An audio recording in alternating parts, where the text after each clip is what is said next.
Well, everyone else is doing Ninja Turtles, so why not McFarlane?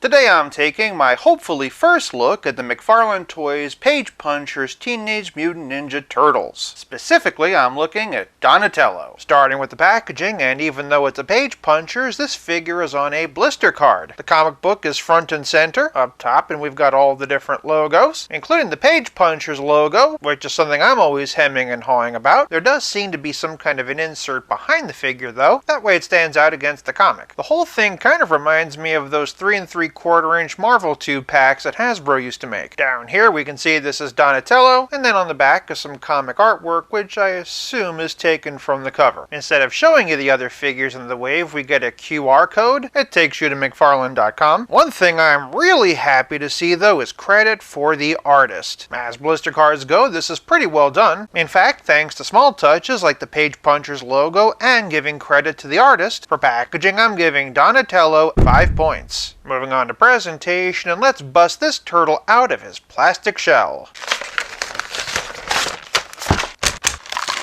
The line is being promoted as a 5-inch series, and I'm calling shenanigans. Donnie here stands at 5 3/8 inches, or thereabouts 13 3/4 centimeters, meaning that if this line was 5-inch scale, Donatello would be taller than an average adult man. Referring to the included comic, though, and he's clearly about a foot shorter than Casey Jones. That would put the line closer to a true 1/12 scale. And believe me, I'm not complaining about that at all. The real test, of course, is going to be how big Shredder or the Foot Soldier are and how they scale, but size-wise, and I am totally fine with this. I also really like this design. It's a bit of a departure from what I'm used to with the Turtles, but that's kind of the cool thing about them. You want something crazy and stylized, then yeah, you can do that. You prefer something a bit more straightforward, comic booky, and they've got that too. Cartoony and kid-friendly, well, heck, that's what we grew up on. But there's also plenty of room for something edgy and adult. Bottom line, and not only has McFarlane captured this look from the comics, in some ways I'd say they even expanded on it. All that extra shading and texture is really impressive. The wash that they added for the scales is actually a lighter, more white color, giving them a genuinely chalky, more reptilian feel. There's extra shading in the wraps and also his belt and harness, and I really appreciate that it's actually glued down. Nice punch of silver there. Again, just lots of little touches, and just look at all that texture in the shell. There's a little bit of paint slop here and there, but it's not that bad. I will say the face took me by surprise. At first glance, the mouth feels more like a gash, but that's how they look in the comic. Granted, the comic art has pupils in the eyes, but I've been pretty much trained from birth to be okay with this. In fact, I don't know about you, but for me, every time I see a turtle figure with pupils, it kind of throws me off. Well, except for live action, of course. Long story short, I'm just really impressed by all the detail in here, so much so that for presentation, I'm giving Donatello 5 points. If you're enjoying this video so far, do me a favor and give it a like. I've really been trying to branch out lately with different toy lines, but the YouTube algorithm doesn't really like it when you do anything new. Your likes go a long way to help. Moving on to Poseability, and I could see this part being a source of frustration for a lot of collectors. Working our way top down, and Donnie's head is on a dumbbell joint. We can look up this high, which between the shell and the bandana I think is pretty good for perspective, and here's looking straight, and then here's how far down he can look. That dumbbell means he gets a very nice amount of tilt, and all the way around. Flipping him around and the bandana can swivel as well. Moving on down, he can raise his arms 90 degrees. He also gets complete rotation at the shoulder, plus a multi-directional rotator cuff just like a DC Multiverse. It's funny too, because I was just talking about how I don't normally see that at this scale. As we work our way down the arm though, and I could see some collectors being disappointed. Mainly because instead of a bicep swivel or double jointed elbows, Donnie instead has single jointed swivel. Those get about 90 degrees. Keeping in mind that the forearm is on a peg that goes up into the arm, I can see why there wasn't a lot of room to work with. Bringing the Jakks Pacific Batman out again though, and it doesn't really feel like a valid argument. I also don't know if the terms of their contract dictated how many points of articulation they could have. I just know that some people aren't going to like that. The one thing I will warn you about is not pushing the arm too far backwards. Otherwise this piece here juts out, and I could totally see that snagging on something or even maybe scratching you. The wrists are another thing I could see frustrating people. Just like the head, they're on dumbbell joints. I will say the range is pretty good, but because of the shape of the forearms, it can be gappy and just cut a weird silhouette. I'm personally fine with it. Given the shape of the forearms, I'm not really sure what they could have done differently. Moving to the middle, and this Mutant Ninja Turtle doesn't have any torso articulation at all, but I do feel that that's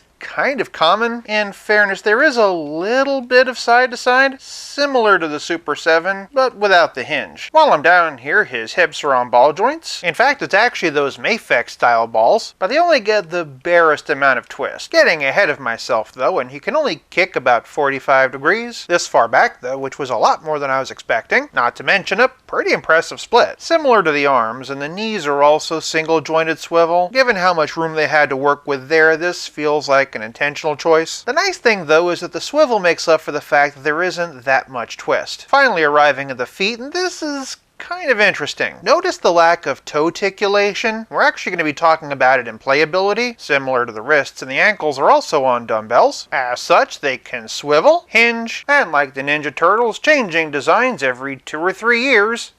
Pivot. If I did have one criticism about the feet, I wish that they had peg holes. Still, based on how thin the plastic is in the heel, I can understand why they wouldn't put one there. Around one of the toes might have worked. At the same time though, the feet have so much mass you kinda don't need a figure stand. In a lot of ways, this line reminds me of the retro Adam West line, and what might have been had they given them better articulation. There are limitations, and some of them are felt more than others, but overall, I'm pretty happy. For Poseability, I'm giving Donatello a still okay 3 points. Moving on to Playability, and in terms of accessories, Donatello is loaded. Throughout the video, we've been looking at this head, but Donnie also comes with this alternate one. At first, I was kind of annoyed that neither one of them was a battle face, but the main head has those archy eyebrows, so in that regard it could convey a more smug confidence. One nice thing is that the bandana is actually a different sculpt on the alternate head, meaning if you wanted to, you could switch those out too. Now throughout the video we've been looking at these kind of boxing glove-like fists, but Donnie does come with this accessory holding right hand and this more gestury left hand. And I think we all know what those are meant for: his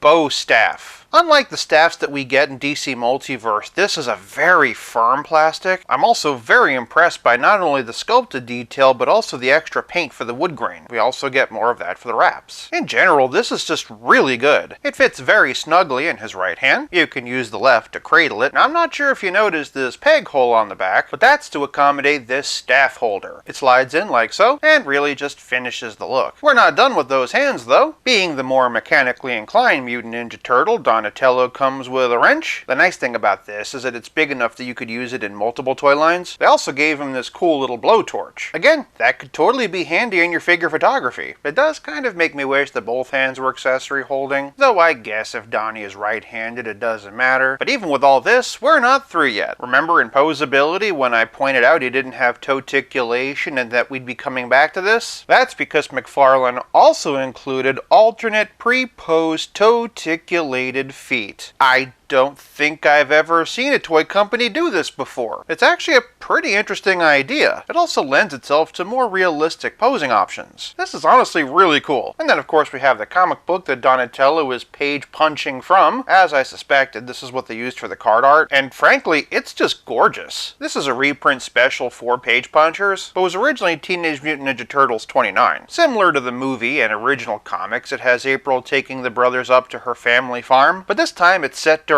autumn and it's really just beautiful. But Playability is more than comic books and alternate feet. It's also about how well your figure plays with others. I feel like the most logical place to start would be a couple of classic Playmates Turtles. This is a reproduction of 1988 and an original 2012. For a larger scale Playmates, and here's a Street Fighter 2-pack Michelangelo. That said, it's the same body they reuse all the time. Otherwise, and here's the 1990 movie version by NECA and the 2000s version by Super 7. Branching out to some other New York heroes, however, and here's Daredevil and Maximum Spider-Man. I imagine the Turtles as being shorter, though this might be pushing it. For some other Hasbro options, though, when he goes great with the Ghostbusters, and considering that they did cross over in the IDW comics, that's just perfect. Star Wars and Indiana Jones are similarly sized, so they scale pretty well. G.I. Joe and Power Rangers are closer to Marvel Legends, so again, it's up to you and how big you think the Turtles should be. For another McFarlane comparison, though, though I wanted to bring Adam West back out. Not only do these scale well, but remember this is the same body that they use for Super Friends and things like that, so any of those figures will scale with these too. Adam West is a perfect segue to my highly scientific Rebirth Batman scale, starting with the Jakks Pacific Sonic crossover Batman, and this is an actual 5-inch scale figure, so make of that what you will. To my eye, DC Icons is near perfect. Mattel brings us back to that Marvel Legends scale. DC Essentials, however, is way too big, meaning the DC Multiverse is going to be too big also. For a relative scale comparison, here's Donnie with Pizza Spidey and the Spectacular Spider-Man. Did someone say pizza? And as always, here he is with Stealth Iron Man. You know, I could be an honorary Ninja Turtle. Why? Are your legs actually sucked into your body? Well, I was gonna say it's because people call me Shellhead. Between all the accessories and all the other lines that you can scale them with, for playability, Donatello most definitely gets 5 points. This leaves us with nothing left to discuss but the price. The going rate on most websites for this line seems to be $28, but I found this guy on shelf at Target for only $25. The longer I mess with it, the more little things start to bug me. Things like the lack of an accessory holding left hand, or just how easy the hands and feet pop off. Still, I am shell-shocked by the value, and at the very least I have got to get the rest of the turtles. At $25 for price, I'm giving Donatello 5 points, averaging out to a very good total of 4.6 out of 5.